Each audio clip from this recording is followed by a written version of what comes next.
Whakarongo ki te tangi a te korimako Kōrero flowing out the hook of force Kaupapa relevant, kaupapa out of bounds Kaupapa exigent, kaupapa paramount Nā ko nā whakapiri mai ki te Kaupapa tino whakahira hira Whakarongo pi kari kari mai Hare hare mai, o tā ringa hare hare mai We gotta gather up close everybody Gather up close everybody Kani move that body Kani move that body Toia te waka kōrero tapu tū ki ngā iarangi o te wā Māwai e tō māku e tō mātaringa e tō e te iwi Nau mai hoki mai anei ki te punua pā o taringa e whakapāo atu nei I koneki nei i te pokapū o taringa ki Apakura Ara te wānanga o te aroa Tēnei hoki te whakanui I te tau toru te kau mā Waru! Woohoo! Mai tana huakanga, mai tana tīmatanga. Nō reira, tēnei te mihi ake kia koutou. Coming at you from the bustling metropolis of Taumutu under the auspices of Te Wānanga o Aotearoa. That was a waka launching. Waka launching I te mea e te whānau I tēnei rā he manuhiri tā tātou. Taku rangatira hoturoa, nau mai, haere mai, anei ki te Wānanga o te roa tira ki taringa. Tēnā koe, tēnā kōrua. Tēnā koe. Pai te hoki mai ki konei te noho tahi I tō kōrua tā, te ki te hoki I te whānau I wahorana. Pai tonu. Kia ora, tēnā koe, tēnā koe. And e te whānau, we had a bit of a warm-up, didn't we, te pua hei. Oh, we're well into We're it, pretty much into it. in the Wānanga. You know when you turn up to a party late and it's already in there? We're in there. You got to catch up, you guys. Yeah, koe no hoki. And we're very lucky to have you on. Yes, absolutely. Taku rangatira. And, you know, I think kua ahua rua tau ahau e whai ana I a koe. Ai. Engari, he nui no tō mahi kareko I wā te engari. Tēnei rā, the stars have aligned. Tahas have aligned. The currents have aligned. There's the right wind. Yeah, and I know, kia moe mai koutou, I think it was last night, you posted on Facebook. You were on I Parehauraki, on a waka, right? Yeah. Yep. And I was like, is this fella going to make it to Is he going to zoom in from the high tide? Yeah. So I think, you know, ko ngā atua kei te manaki mai a koe. Aye. Yeah, it's got those karaki up Yeah. the sleeve. But this is succession planning. He left ngā kai whakatere, wana tauira ki runga I te waka and said, right, I'll meet you fellas there. I've got to get to this taringa. So e mihi nui ana kia koe. Ara mai, E hotu. ara mai. Ara mai, all right. Ai. Ara mai. So we're going to throw it over to you, e tai e hoa. And koutou. Actually, let's get in with the times. Go on ChatGPT. ChatGPT. And you heard it here. And no, we're not going to, it's not about, this kaupapa isn't about ChatGPT, tēnei rā AI. Type in, who is Hoturua Kerr? Aye. There you go, because this taringa episode isn't about that. We've got more that we can wānanga about that we want to, and we want to make the most of our time with this tohunga. So you fellas go to the prequels. We're here at the sequel. Of Koe hoki. So, ka whiua kia koe e hoa. We're going to start off with our kiwaha, and we're just about to get into one, and kei a koe. Mihi ana kia tātou. Ko tēnei kiwaha o he momo kōrero arataki I a mātou I runga I te moana. Kia ora. Koe anō I ahu mai I roto I a mātou mahi I Hawaii. So these kupu that I got remind us of our life on the waka should reflect how our life should be on the land, and that on the land, our way of living on the land should reflect how we should act on the waka. Tēnā koe. So it's ka pēnei te rereo aua kōrero. He waa, he moku, he waa. Kia ora. So He that's- waa, yeah. he moku. E mārama pai anu. Yeah. Ai. Yeah, so your canoe is an island, and your island is a canoe. And so even for us actually, globally, Papatūānuku is our island, and we've got to treat it with the kind, we treat our world in a respectful, resourceful way. Because when we're on the waka, we have to be like that too. You know, we've got to look after all our resources. Tika. We've got to Yeah. be good to each other. Because there's no running name or you someone can't go, going overboard. you can't do the old, when's the next BP station? You know? So you have to have all your stuff on board, and you got to care for it, all your water and all your Kia ora. kai and everything else, and don't throw all your rubbish around, and looking after each other as you're in that small world. So that's that. Ah, Kōrero mai anō te He waa, he moku, he moku, he waa. waa, he waa, he moku, he moku, he waa. Ai. Kia ora. He waka, he motu, he waka. Koe oki, kia ora. Pai mārama, ana koina te pai o e rā ki anga whakatau ki rānei, iti te kupu nui te kōrero. Te kōrero, ai. Yeah, I had a bit of a, mind Yeah, brain same. moment i te rā wā. So e te whānau, our wānanga with hotu i tēnei rā, and I did give a birthday shout out to te wānanga o te oro Maroro Mihi if you missed it. And kei mahu e hoki taku mihi ki a koutou te māngai pāho, irirangi te motu e tautoko mai nei i a taringa tēnā kōrua. Our wānanga is contextualising waka traditions, or waka, kōrero tuku iho e pāna ki te waka. Just before we get into that, kei taku rangatira, I'll have you all know Hoturo is also one of my past lecturers at te whare wānanga o Waikato. Kia ora. Don't hold that against me. And I don't know, I'm going to bring up one of the exercises which I thought was one of the coolest exercises that you gave us, besides the practical stuff on Te Awa Waikato. And it was about this. It was about we had to, I mahi a rōpū mātou, and I ki mai koe ki a mātou, what are all the things that you would take on the waka to get from Tahiti to Aotearoa? And all the groups, you know, was kai and all these sorts of things. And then each group had to stand up and present. And I don't know if you remember, but our waka was the only one where I said, oh, we need some puhi. And Otero cracked those going, what? And I was going, yo, we need some puhi, you know, in case we need to make some inroads. And Appropriation. some, yeah, you know, tatau pauna. I was thinking those sorts of things. So, no, koene he rau maharatanga pai tērā. Contextualising kōrero tuku iho in relation to waka hotu. Let's just jump in to the kōrero. So I think, you know, over the years, and I sort of blame colonising educational practices for a lot of this too, is that for about the last 150 years or so, what happened is that firstly the voyaging kōrero of our ancestors was kind of relegated to a different level of believability. You know? So what happened is that I experienced it when I was at school, is that teachers, if they ever talked about the travels of our tūpuna, always talked about it in terms of accidental travelling.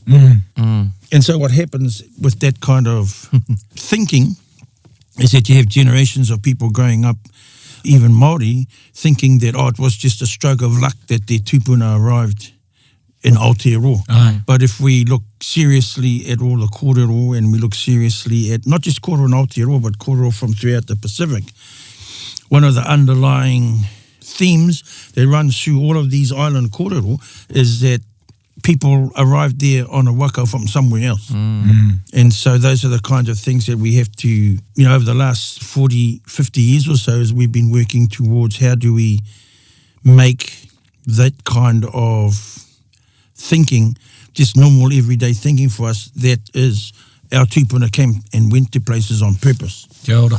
I think that's the big one, that we didn't go, and people have probably heard me say this quite a lot of times, our tūpuna didn't go out on a fishing trip and get blown to Aotearoa, and they just happened to be carrying on that fishing trip like kumaras and kiore and kuri and stuff like that. Yeah. You know, nobody goes on a fishing trip with a whole pile of supplies to go and live somewhere else. Kia ora. So, you know, and it's getting people to think critically about those kind of things, and then our ability to be able to get our wakas out there and start sailing backwards and forwards. Because I know, you know, some of the early voyages we made, people would be on the beach crying their hearts out because they're not sure if they're going to see us again. You know, this is decades ago now, but what we've got now is when we're on the beach preparing to go now, people going, oh, what day will you be up there? Or what day will you get back? So now that thinking's changed. Certainty, excitement. And that whole thinking has changed from these people going on a voyage of no return to a voyage that is just what we do. You know, and part of that thinking that we were on voyages of no return stems from the sort of education systems that planted those seeds of doubt in ourselves even. Kia ora. You know, so when I was small, you know, I had to go through a big mindset change too, because when I was little, the only waka that I ever saw were the waka taua down at Turanga Wawa. Kia ora.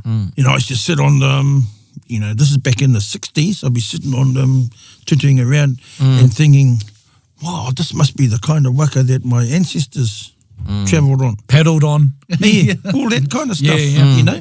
And so what happens is that because these are the only wakas we see, we sort of create a romantic vision that our tupuna came here on these elaborately carved waka and all of those kind of things. But we forget the fact that these type of waka and the carvings and everything else that we see on them were developments in the changing art style and the changing culture of people who'd come from the islands. And as they lived here, their sort of material, cultural iconography changed. Kia ora. And so what we see from the, say, the 19th century is a huge evolution in the style and the form of art, waka building, whare, all those kind of things. And so, you know, basic techniques and principles of creating these things is the same, but it's the way that they are sort of manifested now are different to what I believed it came from the time of our tupuna. And so it's very hard for people to test themselves in a way that says, actually what I see now isn't what I think that they saw back then. You know, and that's not actually through colonisation or anything, it's just that that's the way culture, you know, our mahi has changed over the centuries to give us things like this.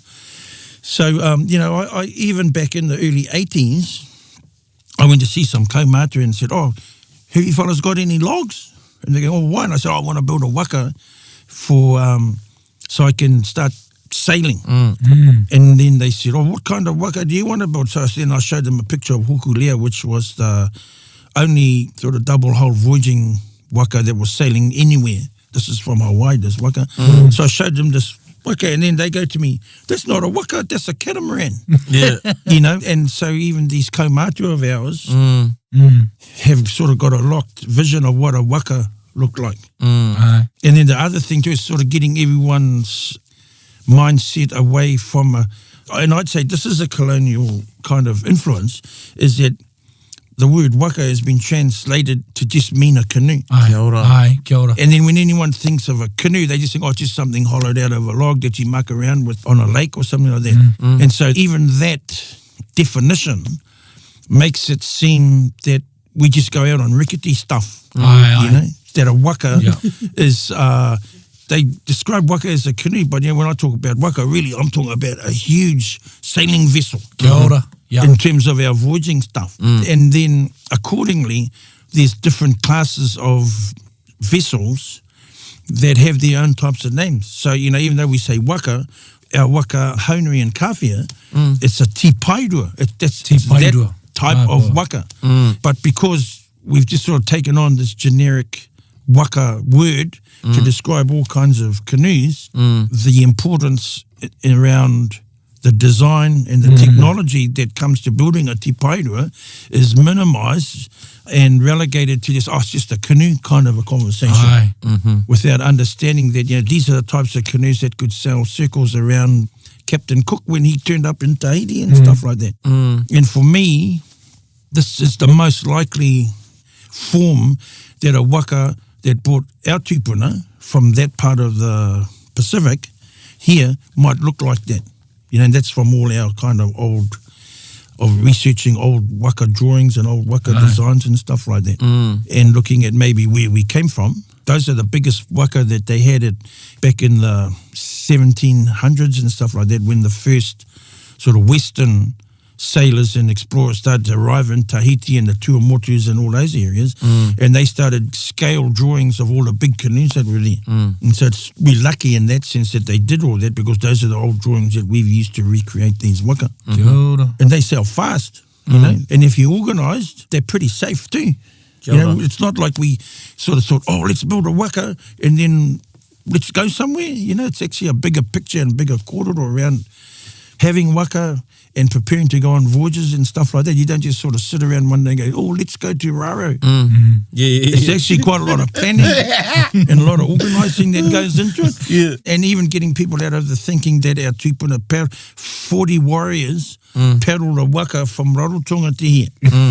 Yes, all that kind of stuff has to sort of be, we're challenged, and all our people are challenged to rethink those kinds of images that they hold in their mind, because for a lot of them, those are important and dear images for them. Kia you know? ora. Aye. And so it's not being critical about that, but just understanding that there was a cultural transformation in the type of waka that our tupuna first came on to the waka that we've eventually been using now, and that we see now in terms of Māori waka. Yeah. Because, you know, our waka that we sell now, Hine Moana, Haunui and the other waka, they're waka of the Pacific Ocean. So I wouldn't sort of say these are Māori waka, but Right. they're Māori waka in the fact that they're our waka, but the design isn't from here. Because Kia ora.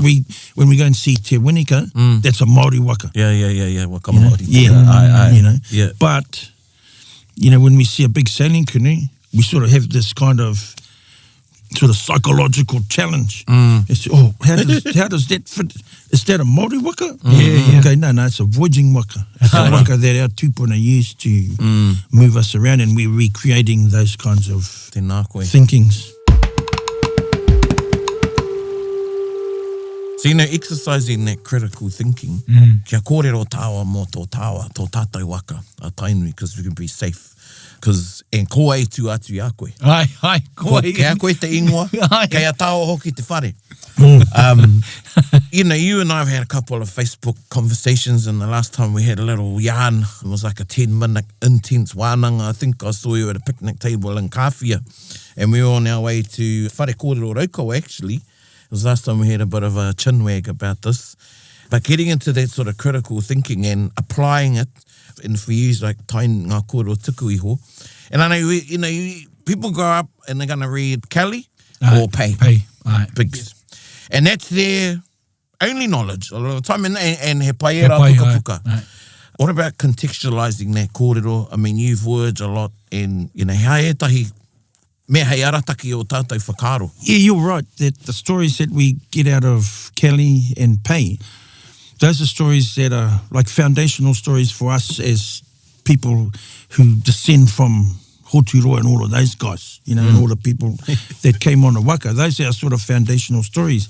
But what's happened over the years is that because we've changed from being an ocean-going people and travelling all over the place to basically a land-based people who goes out on a waka every now and then, or goes out fishing and does all these things like offshore, but then comes home, our culture as it develops starts to romanticise a lot of the stuff that the tupuna did in the days that they travelled to Aotearoa. And so then those kinds of romantic notions become framed around the new ways of thinking of where we live, you know, the new ways of thinking of, because, you know, I believe that we transformed from a people who absolutely 100% were Tangaroa people.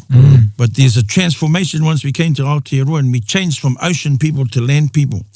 And so if you have a look at a lot of our kōrero, a lot of our karakia and all that, the focus moves from Tangaroa to Tāne Mahuta. Kia ora. And so what happens with that kind of transformation, we start thinking about the ocean in a land-based Kia ora. sense. Aye. Then these stories that we read, that's the context in which we read them, is that we'll read about, oh, you know, when the Tainui waka was built in one place, then they sailed around to a few places around Tahiti and some of the other islands, then they sailed to Aotearoa. But then if you go to places like Rarotonga and that, they all talk about Tainui waka being there. Some people like Aitutaki talk about the Tainui waka coming there. So you have all these other places that pop up in our Tainui kōrero. But if we sort of talk about the context of all of that, because a lot of us are land-based people, we think it's just like driving a car from Kaitaia to Whangarei, stopping in, buy a pie, and then drive along to the next place. And so that's the context in which they look at these kinds of things. Or even when our waka arrived in Whangaparaoa, because we're used to driving all around the country real fast, you know, it could be quite difficult for people to think that maybe the journey from Whangaparaoa all the way around to Kawhia might have been over years. Yeah. Aye. Yeah. It's all those kind of things because we're so used to getting places fast. Kia ora. So what happens is that the waka story becomes a fast story too. Yes. Yeah. Yeah, we see it in like a movie, eh? Aye. Yeah, yeah. You know, so, you know, I have no doubt that the stories that we read about that say, oh, you know, we were at Papara and we were at Raiatea and Taha and all these places. I have no doubt that the waka went there. Yeah. But it wasn't for like an afternoon. You know, they didn't go, oh, geez, I think we'll sail over there and just go and see what they're up to and leave again because the logistics of doing something like that is actually quite big. Yeah. You know, it's just you got to plan your weather, all those kinds of things. Even when you get this place like that, they're not going to let you just come in and then leave again in the afternoon. It's just, or even when you come through a reef, just coming through the reef and trying to get to a point on an island, that could take you most of the day. So the logistics around travelling to some of these places, look at it through a waka lens, that these kinds of journeys might take a year or two, cruising around, you know, stopping at all these places in these old korero of our waka. We have all these lists, you know, big lists of people. I know there's like about 30 or 40 names that say, these are all the people that came on the Tainui waka, right? Yeah. The logistics of moving that many people on a waka is huge because there's kai and all those kinds of things. And because of what we've experienced, I have no doubt that that's a list of people who sailed on Tainui, but not all at the same time. Kia ora. Kia ora. Yeah. You know, because like for us, even us, like we'll sail to Raro and then someone says, oh, I don't want to carry on. Yeah, yeah. So, oh, well, you jump off and then one of the people out there says, oh, well, can we jump on a waka now? Yeah. Yeah, sweet. Swap, Okay. swaps. Yeah, swap, and then they'll sail to Samoa. We'll go to Samoa, and then, like even one time we sailed in on one side of Samoa, and then some of our gang jumped off and said, oh, they'll drive to Apia. So some of the Samoans jumped on and sailed around to Apia on the waka. Yeah. So you have all these kinds of opportunities because people, when they see the waka come, you know, they all want to do something and be involved in it. So even the opportunity to go for it on a small trip like that makes them part of the people who were on that waka doing that voyage. Makes you get you close to You know, so I kind of think that, you know, we have all these big lists, but I'm not absolutely, if I was to be logical about it, I would say that, that's a list of people who are on the waka, but I don't know if all these people actually came here. Kia ora. They might jumped off during the trip, which is cool, because that's what happens now. You know, one time we had a guy from Rapanui in Rarotonga, and he's going, can we jump on the waka? And we're going, and then what? He goes, oh, I'm good at washing dishes. I'll just wash the dishes the whole trip. And we go, sweet, because someone had just said they're not going to jump on the waka to come home. And he's happy to wash the dishes. We were all happy with that. Yeah. But what it does is that expands those connections throughout the moana nui a kiwa. And which is some of the stuff that we really want to do and we really want to see happen. It's trying to bring all of this stuff into context. Even, you know, like one time we sailed down towards Te Upukotika and we actually sailed in and there's these people watching us. And so we parked up, so I go down and talk to these kaumatu who are all down the beach watching the waka sailing, and they're going to me, oh, boy, where did you guys come from? And I said, oh, we just come from Kawhia. And they're going, oh, how long did that take to paddle down? Yeah. Oh, they were still... Oh, You wow. know, but they actually watched us sail in. Yeah. You know, so what happens is that there's a huge kind of mental leap that people have to take around our waka stuff. And part of that, you know, because it's perpetuated in waiata and all that sort of stuff, you know, ngā waka e whetu, e tau nei. What's the next line? Hoea, hoea. Yeah. You know, so the thinking is that all our waka were paddled here. Yeah, and so even through whai kororo and all that kind of stuff, that's the terminology that's used. Why? It's because over the centuries, the sailing culture has disappeared. So all those words, all those terminologies and that associated with sailing a waka kind of had dropped down because everyone paddles wakas now. Everyone paddles a waka. And so that's what dominates the kind of kōrero. With the sailing waka, we're more and more becoming not so much understood, but there's a realization that, yeah, actually there's another layer of waka thinking and waka culture that's a part of us that's reigniting. Kia ora. You know, once again, it's not about criticizing people for the way they think about it. It's just that's the way Aotearoa was. It's going back to what I said at the start. Even me, I thought all our tupuna sailed here by paddling a waka from Rarotonga until I actually started to get into it. Started to realise, actually, nah, that's not going to work. You know, because this kind of waka is not going to work in big seas in the middle of the ocean. It's just not going to work. And so understanding all of that stuff, and then going back to our kōrero about our tupuna and where they came from in places like in Raiatea and Taha and places like that. Because I've been sort of invited to go up to Tahiti a few times and sit down and talk with people about tainui stuff. Yeah, and really like tainui waka stuff. Not our kawa or tikanga or anything back here, but just tainui kōrero about the waka. And for me, I like going to sit and talk with these people without prompting them to say stuff. Tēnā koe. Because the big thing is that I don't want them to say what they think I want to hear. Yeah. But I want them to say the stuff that is important for them or things that I might know that the only way they're going to know is if that's been told to them. Yes. And rather than them reading stuff. Because I can tell when someone's telling me a story and it's come straight out of Kelly or any of those books, I can tell they'll be talking, oh yeah, da-da-da-da-da. I could even say to them, well, that's on page 120 or something like that. Yeah. But I don't, because they're trying to create this kind of connection with us and the waka based around kōrero. But, you know, for me, I know what comes out of the books and what comes out of other stuff. Like even some of our old kariki and that there's words and kupu and place names and that if you understand what it is, those should pop up in some of their kōrero. So for me, prompting kōrero around stuff is not what I really try to do. What I hope is that they'll just let the kōrero run. Yeah. And so for instance, I was in Papara one time and someone was telling me, they grabbed me and said, oh, we want to tell you the tainui kōrero. And then they told me the tainui kōrero, which pretty much was what was written in Kelly's book. And I said, oh yeah, that's awesome, you know, cool, thank you for sharing this with me. But then there's other places that have been shown to me in some of those islands that tell me that there's stories that are associated there to us are quite powerful. So, you know, one time we sailed into Huahine. And so we anchored up at the wharf in there and tied up, and I woke up quite early. It was still dark, so I got up, and then there's this old fella on his ute, drove up right next to the waka, just looking at the waka, like, you know. And so I called out to him, tamātaua.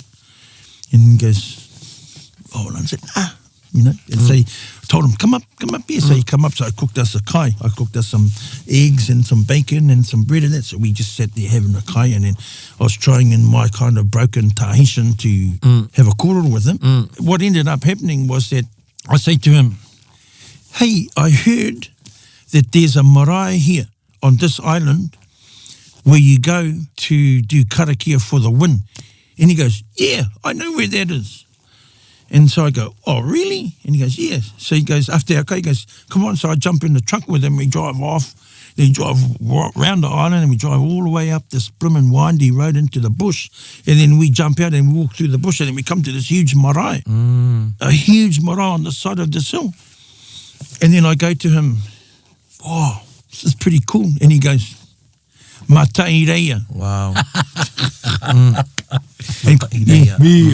And the other thing that I knew, because Mataireia, and a few people know Mataireia is the original name of Huahine. Kia ora. Yeah. And so we started talking, and he goes, oh yeah, this place, when you get ready to go on the canoe, the tohunga come up here and do all their prayers to get the right winds for their trips. Yeah. And I said, yeah, I'd heard about that. But you know, see, I didn't actually ask him about this. Yeah. I said, oh, you know, is there... Didn't drop a name. Yeah, no, a place. oh, you know, is there a place where they do pure for winds? And he goes, yeah, I know the place. And then poof, and he tells me the name and stuff. And then, oh, yeah, that makes sense. Then, you know, the same as on Raiatea. Well, actually, I was on Bora Bora. I talked to you guys about this a little bit before. You know, I'm on Bora Bora, and then these people come and say to me, oh, we'll take you to Tapu Tapu Atea. on Raiatea, which is like across the ocean, but they turn up on a little motorboat with an outboard motor on the back. And then they take me in the middle of the night across the ocean, well, late afternoon. By the time we got to Raiatea, it was the middle of the night. And then they take me through all the jungle because the Tapu Tapu Atea that they took me to is not the big Tapu Tapu Atea that everybody else goes to. It was another Tapu Tapu Atea in the middle of the jungle. So we're climbing through this in the middle of the night, tripping over everything. We get to this place with all these big stones standing up. And they're going, Tapu Tapu Atea. This is your Tapu Tapu Atea. And I was thinking, Wow. cool. This was years ago, like decades ago when that happened. Then sort of recently, I went back to Raiatea to sort of meet up with some people to have a call about Tupaia, the Tahitian that came sailing around with Captain Cook. And so while I was up there, I ran into these other people and then they started showing me places that aligned to a lot of our kōrero. And then I said, oh, well, actually, I see Tinido is a really famous name on these islands around here. Then I told them that, you know, that whether we know of stories of Tinido who lived on an island called Mochitapu, and there's stories about how he ended up with this woman who threw herself into the ocean and got washed up on the beach and all that. And I said to them, it's supposed to be around here. But I haven't run into a Mochitapu island, and they said, oh, you're on it. And then what happened was I found out that, you know, after they explained it all to me, that the land we were on used to be an island, and what's happened is they've made roads and other things here. They filled in the space between the island and the land, and so it's become a part of the island now, but that used to be called Mochitapu back in the day. And so I said, oh, yeah, okay, thank you, that makes sense. And then I asked these guys if they knew where this other Tapu Tapu Atea was. And so then they took me around to that place again, and sure enough, it was the same place. It was a little less overgrown, but it was still, you know, so we climbed over everything, went to have a look at it and things like that again. And then that's the first time I'd been back there for probably 25, 30 years to this spot. And that's when we started having more kōrero about, you know, what this place was like. And they said, oh, Big Tohunga used to live there back in the day. And people would often come there to get their karakia done for their waka before they took off on these big trips and stuff. So that's when I said, oh, what's the name of that tohunga? And they said, oh, you know, he could do karakia to change the weather and do all kinds of stuff. And I said, yeah, I know something like that. What was his name? And he said, oh, Ngā Toro Te Rai. Ngā Toro Te Rai. Yeah, you know, and so on. I was like, oh, okay. And because the thing, when his name popped out like that, it wasn't like, I didn't say, oh, is his name this or is his name that. They come up with that name. And I said, oh, yeah, it sounds like someone we know who could do that stuff too. So it was quite a neat experience.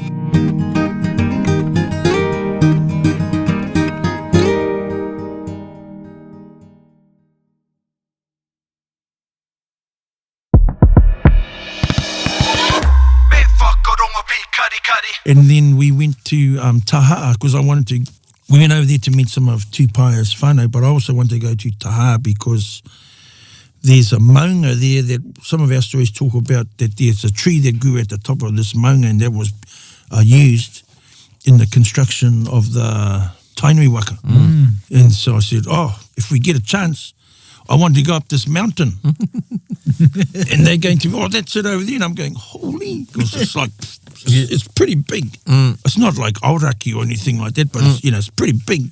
It took us like 8 hours to start from climbing up it from the bottom to the top. Anyway, the locals go, oh, what do you want to go up there for? And I said, our stories say there was a tree that grew at the top and that it was cut down as a part of building the Tainui waka.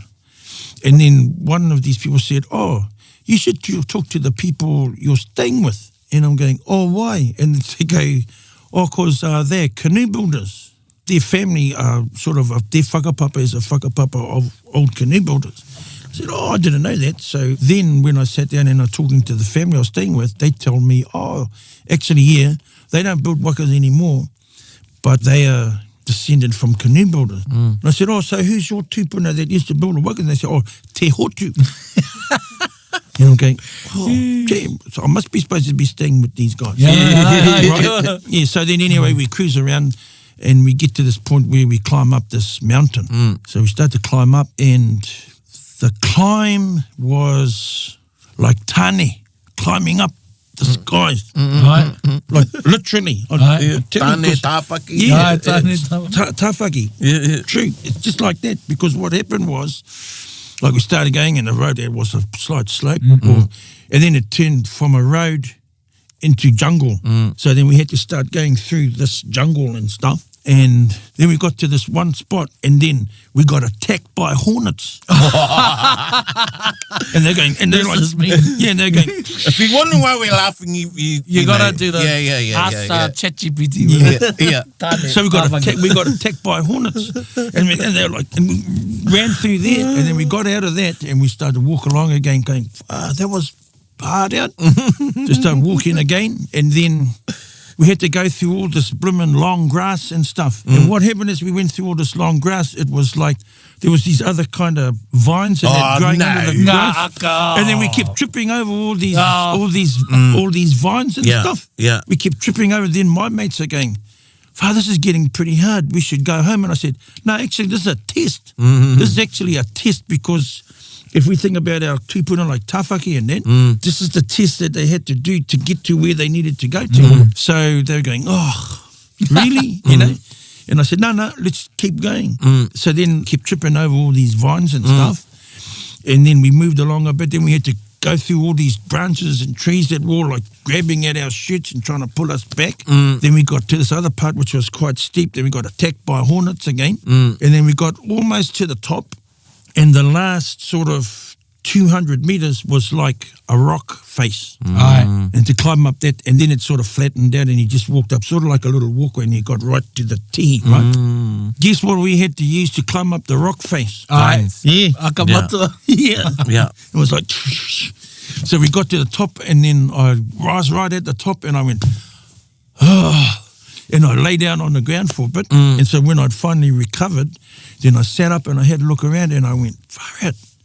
It was like a revelation, because, Koina te kupu. you know, from up there, right at the top, I could see all the entrances to all the, through all the reefs. I could see This was on Taha'a, right? Yeah. Yeah. I could see Raiatea clear as, and all the entrances into Tapu Tapu Atea and all that.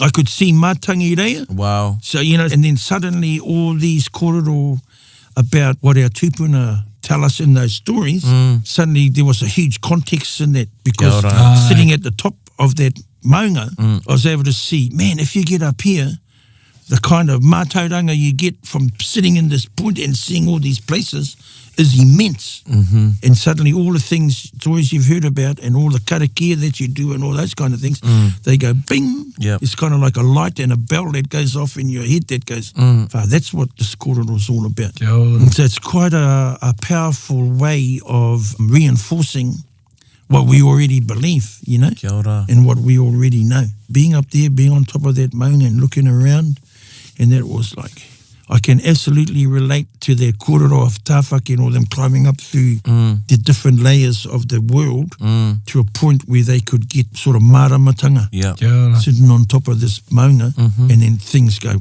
clear. Yeah. But you've had quite a struggle to get there. Yeah. And then once you sit there and you open your mind, the kind of illumination that occurs from your sitting up there and looking around you and understanding, there's a whole lot of understanding that comes once you sit there and you look around, especially in our world.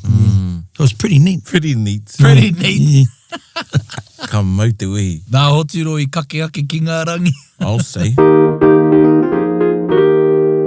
For me, I think also it's trying to expand these kinds of connections and that to other parts of the Pacific as well, you know, not just in Polynesia, but then start, you know, try and get back in touch with, you know, our whanaunga from Melanesia and Micronesia and all those kind of places. And the waka, I think, is one of the more powerful ways of achieving that. Nā koe. Because, you know, like I said earlier, that the waka is the real connecting taonga of all of us throughout the ocean. You know, not just Polynesia, but throughout the whole of the Pacific. With the waka, you know, ia tātou koe kōrero waka ana. So, you know, again, going back to the books, say, oh, it was a tōtara. Aye. You know, and I think it was actually Auntie Rowena that challenged my thinking at a wānanga. I was just going, hey, tōtara. So, you know, what would the waka have been built with? In the islands, one of the main timbers that they use for waka building is a tree called a tamanu. Tamanu. Tamanu. Then they use other trees too to make the waka bigger. Because really, on a lot of the islands, there's no real humongous trees like we got here. Right. So they've had to come up with waka building techniques. That means that, they start off with one log, which they'll trim and all that, and it might give you like a keel, and it's nice and hard for your waka, but then, they'll do things like make planks out of breadfruit trees and all those kind of trees, and then use those and then sort of sew them on top of each other around a framework that builds a waka that's big enough. And then they had all the kind of knowledge and techniques of which kinds of sap and other things to use to block, to stop all the holes. And then even their lashing techniques are lashing techniques that will pull a waka together closely enough that there's not a lot of leakage. And then if there is, they'll just put all these other caulking and that are made from natural substances on it. Puhia te ahi e. Yeah, all of that. All of these kind of things are the things that, and I think that's why a lot of our karakia are important and tauparapara and that, because there's certain phrases in them that refer to practices of an ancient time that we don't do anymore. But if you understand them in the context of waka or whatever... Give us one. Yeah. So if we're looking at kotea te pū, waihoi konei, kotea te kauru, waihoi I kona, e ai rā ko te umutuhi ki hae taukinga, pukenga all the way through. Then we get to a part in there that talks about te whare huka huka o Tangaroa. So often people will just listen to that and think, oh, te whare huka huka, they just think, oh, it must be a whare nui something, or that kind of thinking. But actually deep inside that, if you start thinking about it, that's the place where kōrero is stored. That's a place, so if you understand te whare huka huka o Tangaroa, I think Pei translates that as the foaming house of the sea god. But, if we think about it in terms of what we do, sailing and all that stuff, the foaming house of the sea god is actually the place where we get all our mātauranga for how we're supposed to do. When we go out, what we see when we see things on the ocean and all those kinds of things. So like the ocean itself is like a big whare wānanga for us that holds on to all of these things. And so we describe it as te whare hukuka o Tangaroa. And so those are the kinds of layers that come out of it when we start to look deep inside those kind of things. Parts of the karakia for, Toia Tainui, there's parts in there that actually refer to what you should do when you top a tree down. So te wai te hiko marama or mahurangi, what happens is that, there's certain ceremony that needs to be done by wahine when you have that separation of the tree, the trunk, from the stump. There's things like that in there that, so people recite the words without fully understanding that there's these other layers of kōrero. Turuturu haere ana te wai. So those kinds of things are in there, but they become words instead of ways of understanding how things might need to be done. And so sort of sitting down having wānanga and then suddenly these things become revealed. Kia ora. And so these are all the things that are sort of kaupapa for us in the recontextualizing of all the things that we do. Tēnā koe. Because there's a lot of other stuff that's in these kōrero and in these kupu that give us small clues into the thinking of our tūpuna and the way they used to do stuff. Kia ora. Kei te kōrero tātou mō te moana nui a Kiwa. Like a revelation for me about the arrival of Tainui to Aotearoa. Anyway, I went to Chadi's wedding, I tōrere, one of our cousins, and I got talking to Bill, Makiwhara, and we started talking about Taikihu and tōrere, and I was talking about the Reka Mauroa, one of the kumara that came on Tainui. So, we got the Reka Mauroa here. Oh, where? Guess what? Some here, tōrere, Marainui. Okay, Marainui? Yes, yeah. I go, yes, oh, Tainui, stop there, whakaotirangi made a garden, and I'm thinking in my head, wait, they stopped there long enough they had to time make to a make garden. a garden. Again, thinking in the linear. Yeah. And then I think it was about that time when I started messaging you, because I started all these sort of things started going off in my head, and I thought, it must have taken a while to get from, te tai rāwhiti te kāwhia, but you know how we sort of experience the stories for ourselves and what we make up in our minds is it all happened like this, boom, boom, Yeah, boom, boom. or in 2 Hey. pages, you've got close Yeah. to a decade or somewhat of time Yeah. in 2 pages. And And then I've applied that thinking to, like, with that whakatauki you shared, he moku ka waa, Yeah. and he waa He ka waa, he moku. moku. I was applying that to kōrero tuku iho about things on the land. Aye. Say, like, for mai, Nārangi is one, what I've been doing, and thinking of, so I was like, wow, Tūrongo sanga's waiata to his whare, when he left kāwhia, and then there he references the sea foam aye, washing up on the beach in kāwhia. So I was like, oh, okay, so possibly it was this time of the year. And then the kōrero of Ngāti Kahungunu is, oh, he taught them how to mahi manu. aye, Well, it must have been June, July, you know, when he eventually got down there, and then he built whare. aye. Well, you didn't build whare in the winter, you did that in the summer. So, you know, but again, when we hear the Mai Nārangi story and Tūrongo going down there, it's like boom, boom, boom, boom. And Yeah. then Rauka was born sort of a Yeah, thing. yeah, yeah. So, you know, just with the kōrero that we've had about the waka and contextualising things, it's opened my mind up definitely to, you know, te ao Māori and being critical. And harei te takatakahi ngā kōrero a o tātou mātua tūpuna ngā kaum. But, you know, it's that point of māramatanga. Aye. Engari, e eke ai koe ki tērā māramatanga, ana me piki koe i te maunga. Aye, E tika, kōrero tika. tēnei. Aye. Yeah. Yeah. Both the physical and the psychological one Psychological, I'm koia. talking about. And sometimes the psychological is actually in those challenges are, and you talked about it this whole way through, Hotiroa, about the paradigms we can be stuck in and sort of like breaking that level of paradigm or allowing yourself to go, actually, perhaps there is something else. Perhaps there Yeah. wasn't peddling, you know, and then started just letting that permeate a bit to allow yourself to understand more or look at things differently.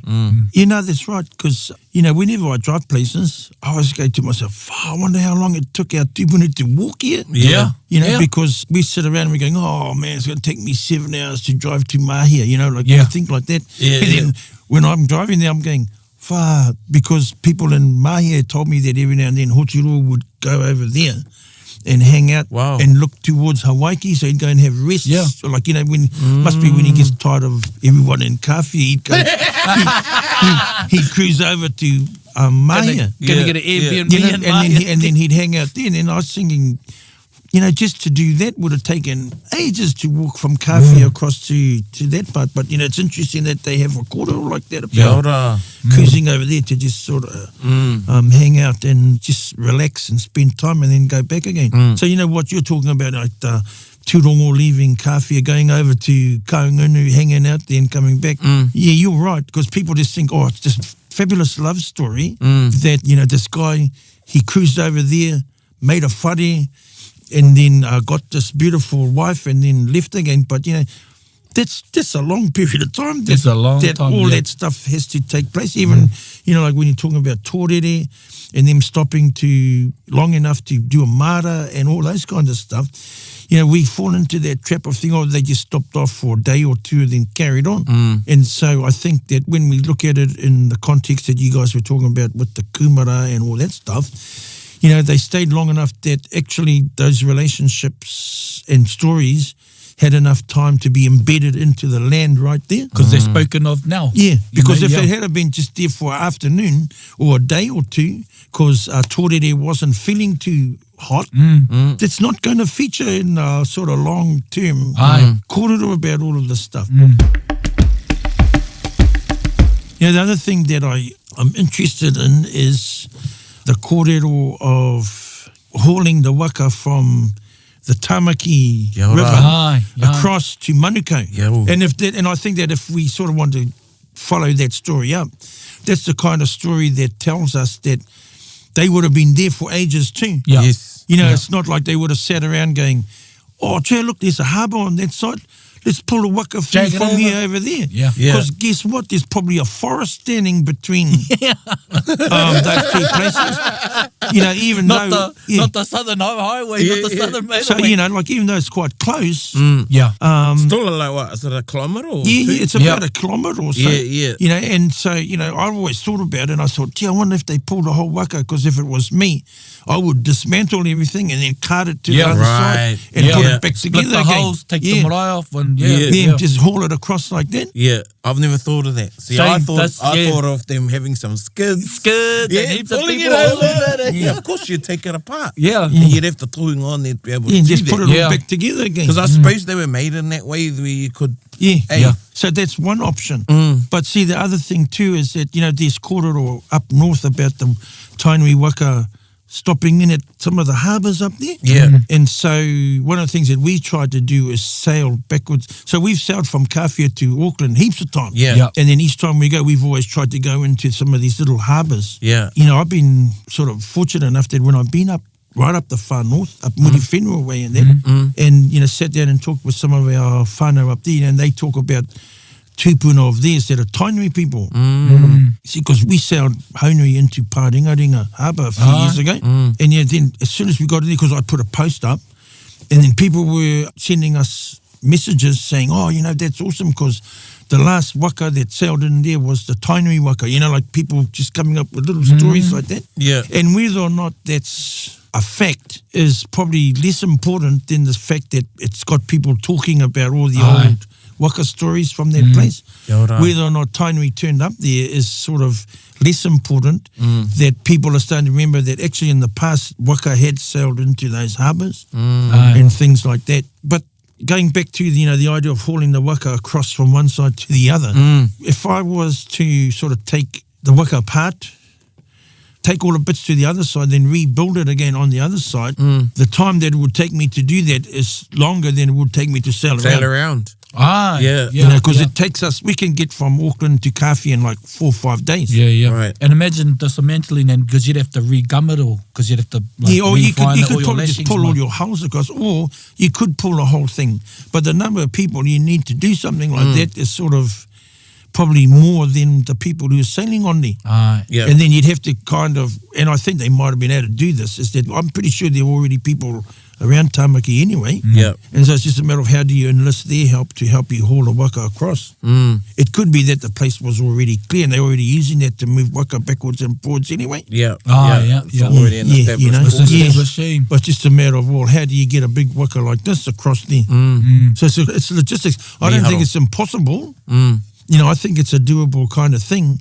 But the more we sail backwards and forwards, the more I go, I think the amount of work required to pull it, you might do it one time, you know? Yeah. And then go, And then after that, probably I didn't need to think do we're that. going to sail around. Yeah, yeah, yeah. You know, because I think the other thing that people forget too is that, or they maybe don't take into consideration, is that, you know, they think, oh, once Hoturoa and them sailed the waka to Kawhia, they pulled it out and just left it on Aurei.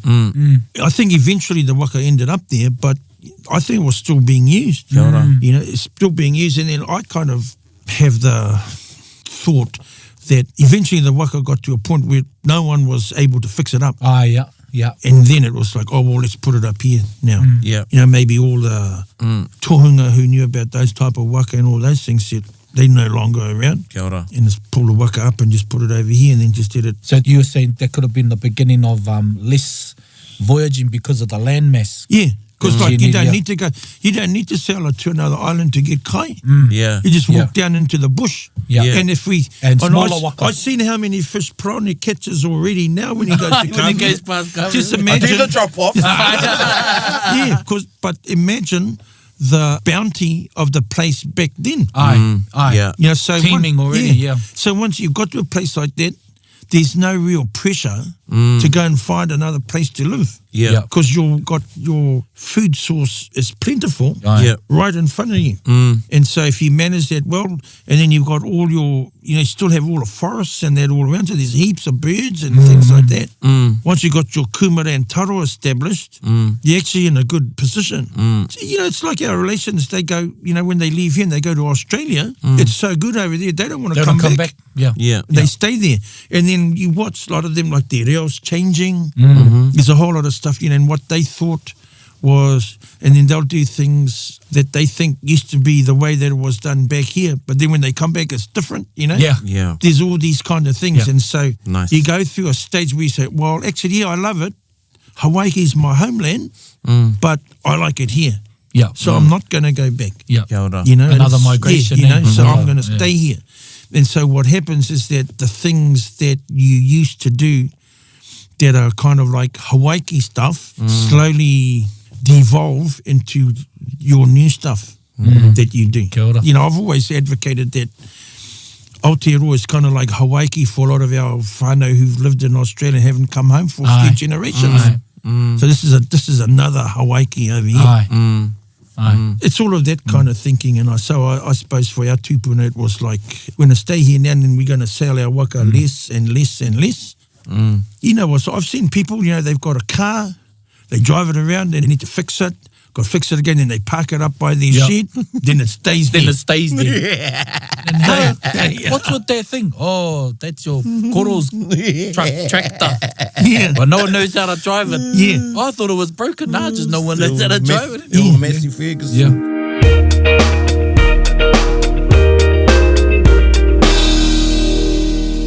I quickly want to add to, like, you know, you talked about marae and Tahiti.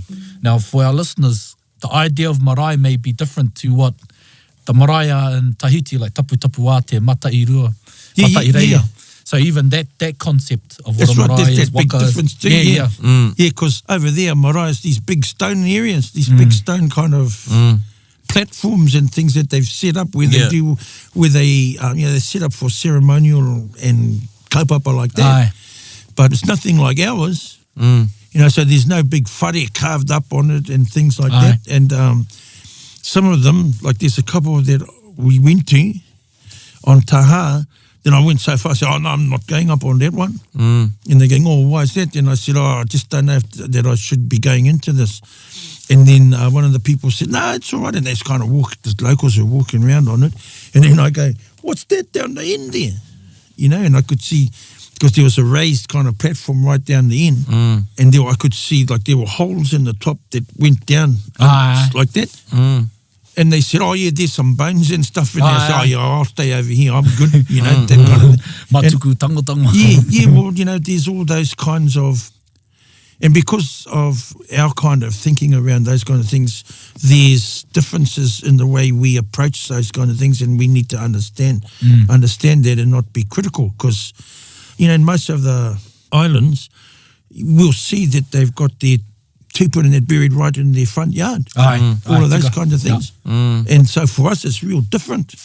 That, you know, that's actually a very separate part of our world, and us being able to see that the difference in this in the islands is an important part of us understanding that, you know, this is how we've changed, and the different types of tikanga that are in place around some of these rituals that make up the life cycle of us guys here in Aotearoa, which is a little bit different to other places. But I think being able to sail to all these different islands and to meet all these people and understand that helps to, I suppose, re-identify us as Māori with the understanding that we're actually Pacific people. You know, because, you know, I've been challenged a few times by people who say, oh, why do you always hang out with all these people from the islands? And I say, well, for me, I don't see a difference between them and us, because if you listen to their stories and go through their whakapapa, their whakapapa at a certain point are the same as ours. Kia ora. And so we're all connected. Yeah, but they just live on different islands and they do things a bit differently from us.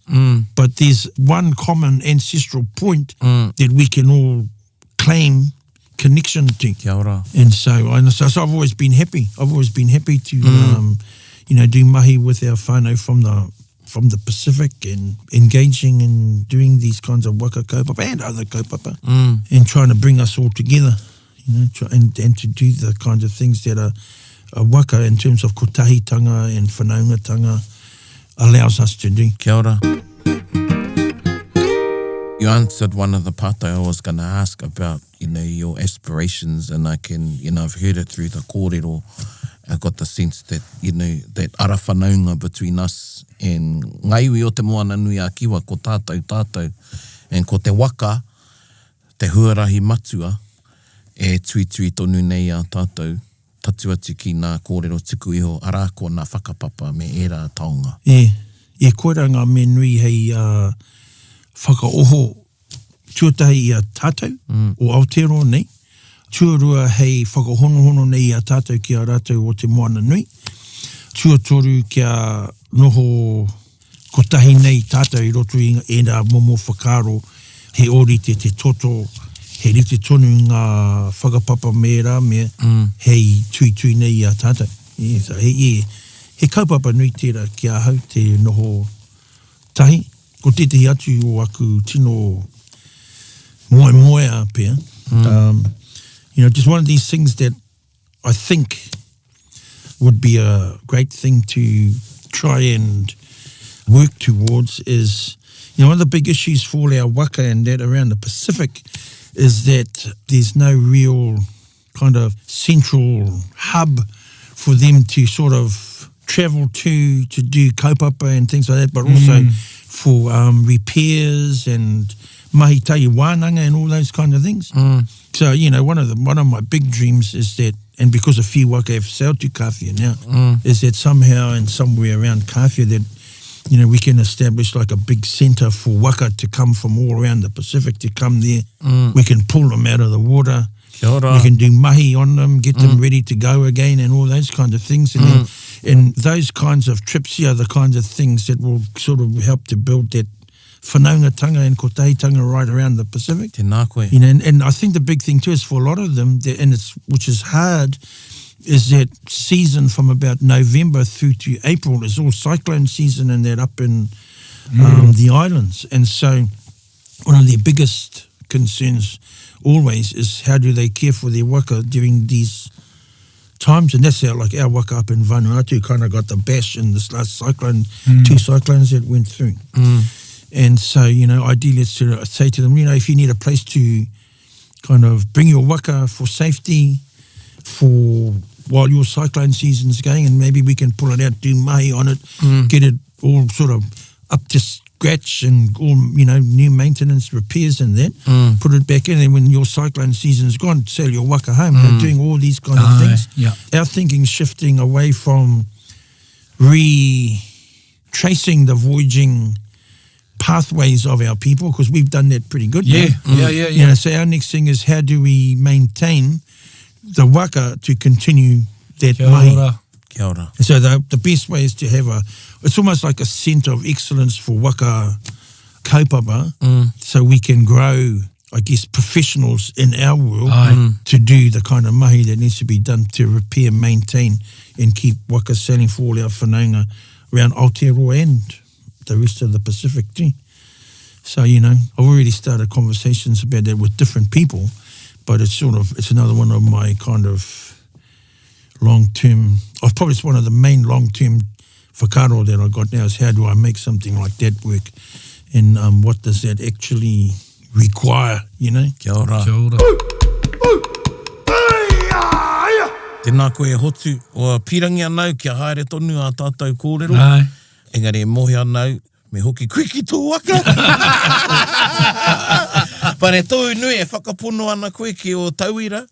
And, you know, when you talked about sailing into te upoko o Tika, I remember our mātauranga Māori who we had, and was that te whare waka. And we all turned up. There was myself, Ruakere, I think Waihoroi.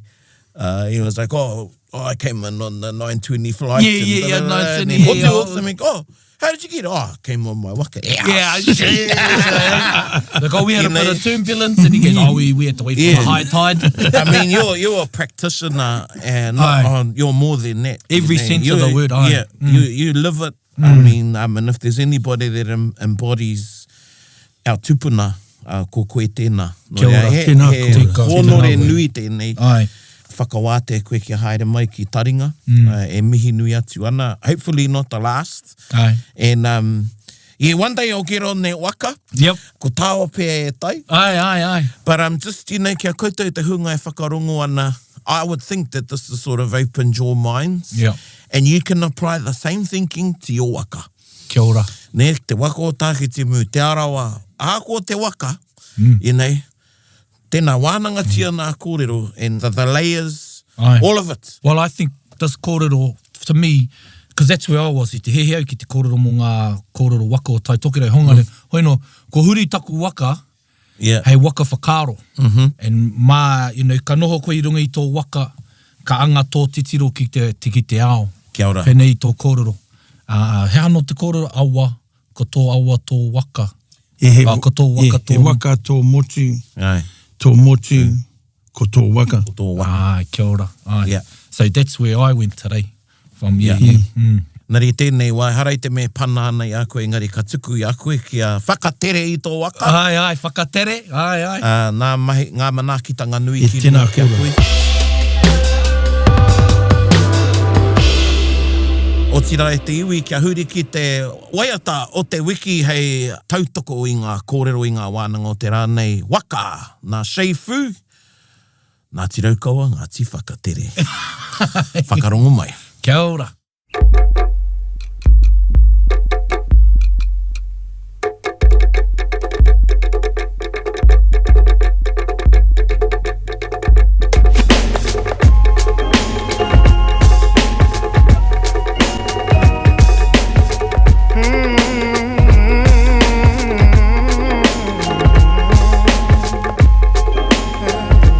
Tell them the wind blows, thoughts of refrain.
net for waiata o te wiki, but kātai ko te waiata ko tērā. Well, mena ka hea hotiro ki tānei hea. Yeah.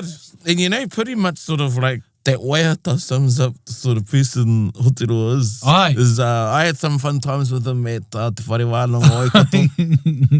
One of them was, I didn't talk about it, but I didn't make my swimming test. Yeah. We already drowned. And then we drowning tipped out already. in Waikato, and anyway, Hotiro was like very, grateful that I didn't know how to swim. Yeah. Engari e te iwi, kātai ko te wānanga ko tērā. Aye.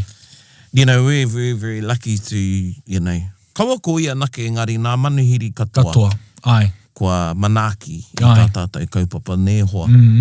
But for Hotiro, literally was on a waka Absolutely. yesterday. Yeah. And I was like, oh man, is he going to turn up? Is he And I gonna thought, zoom He must in be from- zooming in. Yeah. But no, and... I got a fright when he turned up. I was like, wow. And wai mari e tāwai Aye. whai wāki ai i te, you know, had a bit of a warm-up before he Yeah. got him, but he was like amping when he He got was here. keen, yeah. But every time I see him and koinei, kare e kaiponu, Aye. mana kōrero, you know, which I think is another for to us all. Aye. You know, there's so many gems in that kōrero. Oh, absolutely. One, and I learnt when I started doing old research projects for the iwi, is about the prompting people. Yes. Yeah. Yep. So I won't say, but I listened to an interview the other day on the radio.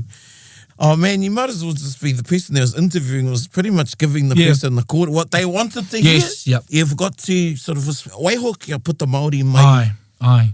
ai ngā kōrero. Aye. And he's just talking about the flow and there was just, yeah. The whole thing was beautiful. Yeah. And he has been someone that we've been waiting for. Yeah. Until he's able to jump in and honour us with those kōrero. Yeah. You know, I remember you referred to him, once the time we went fishing kawhi, we dropped off some fish for them. That's the crew. right, we were on that one. There was the crew was at the marae, they were parked up. Yeah. But me ua waka ka whakamahi e koe te kupu te ingoa tohunga. Yeah. And I think māmā te ki, ko Hotiro he tohunga. Yeah.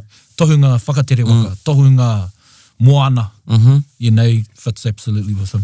And you know, I think even if he started a philosophy paper, I'd enroll in that. Absolutely. You know, koina no, you know, just te tehi māramatanga, Yeah. ngā wānanga. Yeah, it was like a whole lot of things that, you know, I thought, oh, wow. Yeah. There's just so much more for us to do Yeah. e te ao Māori. Hei whakaoho. E rite tonu taku kōrero, kaua tātou e pōhehe, kei pēnei tātou, kōti katoa a tātou nā mea te whakaora mai, you know, nei. Aye. So, yep. Yep. E mihi ake ana, and tēnā tāua e hoa, Aye. tēnei wānanga tāhua i tēnei rā, kāroha, kārea kaurangi, ko nei. Aye. Kaere tai mai tarawa hoino I Yes, konei ke ia. yes, Aye. yes. And yeah, and just to go back on what I said e te whānau ei, mō ngā kōrero e pāna ki ngā waka katoa. Aye. I didn't even think, you know, like the ngā waka e whiti song. Yeah. Like even the actions we do with the poi waka. Well, even the idea of ngā waka e whetu nahe nahe. E whetu. Yep. Aye. You know, So, yeah. Koina e te whānau. E Aye. rongo ana koutou e rere ana te wairu I konei e pūngarangana katoa ana māua I ngā Aye. kōrero, ko te tūmanako. E whakapono anau. Ko whēra hoki o koutou whakaaro. Tēnei te mihi ake mō koutou I whakarongo mai ki tēnei wānanga I tēnei rā. Tēnā rau atu koutou katoa nohora mai I ngā manaakitanga te runga rawa. Aye. Hoi anō wānanga tia ngā kōrero. Wānanga te. E mihi ake ana, kamutu, whakatere hia, tau anō waka ki te moana nui, te moana roa, o whakaaro nui, o whakaaro roa, a otira o te wānanga nui. Tēnā koutou, hei kona mai rau. Hei kona. Bit whakaronga pi kari kari. Gather up close everybody buddy. Taringa, yeah, tahuri mai ki yo. Whakarongo ki te tangi a te kori mako. Kōrero flowing out the hookah force. Kaupapa relevant, kaupapa out of bounds. Kaupapa exigent, kaupapa paramount.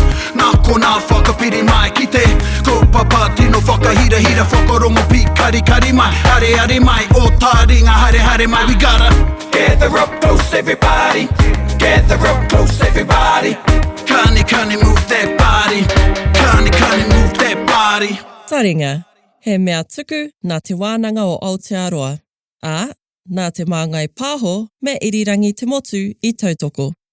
To listen to more episodes, search for us on your podcast app and subscribe, or follow us on Instagram and Facebook. Taringa. Whakarongo mai.